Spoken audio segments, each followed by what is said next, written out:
মা ৯ মাস বহন করেন, বাবা ২৫ বছর ধরে বহন করেন। উভয়ই সমান, তবুও কেন বাবা পিছিয়ে আছেন তা জানি না। মা বিনা বেতনে সংসার চালায়, বাবা তার সমস্ত বেতন সংসারের জন্য ব্যয় করেন। উভয়ের প্রচেষ্টাই সমান, তবুও কেন বাবা পিছিয়ে আছেন তা জানি না। মা আপনার যা ইচ্ছা তাই রান্না করেন, বাবা আপনি যা চান তা কিনে দেন।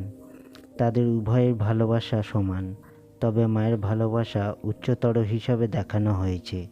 জানি না কেন বাবা পিছিয়ে। ফোনে কথা বললে প্রথমে মায়ের সাথে কথা বলতে চান, কষ্ট পেলে মা বলে কাঁদেন।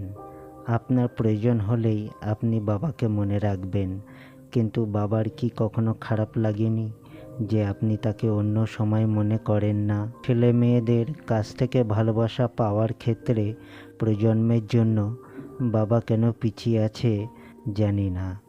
আলমারি ভরে যাবে রঙিন শাড়ি আর বাচ্চাদের অনেক জামা কাপড় দিয়ে, কিন্তু বাবার জামা খুব কম। নিজের প্রয়োজনের তোয়াক্কা করেন না, তারপরও জানি না কেন বাবা পিছিয়ে আছেন। মায়ের অনেক সোনার অলংকার আছে, কিন্তু বাবার একটাই আংটি আছে, যেটা তার বিয়ের সময় দেওয়া হয়েছিল। তবুও মা কম গহনা নিয়ে অভিযোগ করতে পারেন, আর বাবা করেন না। তারপরও জানি না কেন বাবা পিছিয়ে। বাবা সারা জীবন কঠোর পরিশ্রম করেন পরিবারের যত্ন নেওয়ার জন্য, কিন্তু যখন স্বীকৃতি পাওয়ার কথা আসে কেন জানি না তিনি সবসময় পিছিয়ে থাকেন।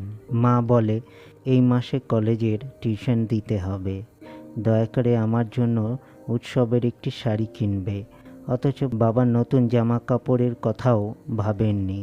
দুজনেরই ভালোবাসা সমান, তবুও কেন বাবা পিছিয়ে আছে জানি না। বাবা মা যখন বুড়ো হয়ে যায় তখন বাচ্চারা বলে মা ঘরের কাজ ও দেখাশোনা করার জন্য উপকারী, কিন্তু তারা বলে বাবা অকেজো। বাবা পিছনে কারণ তিনি পরিবারের মেরুদণ্ড, আর আমাদের মেরুদণ্ড তো আমাদের শরীরের পিছনে, অথচ তার কারণেই আমরা নিজেদের মতো করে দাঁড়াতে পারছি। সম্ভবত এই কারণেই তিনি হয়তো পিছিয়ে আছেন।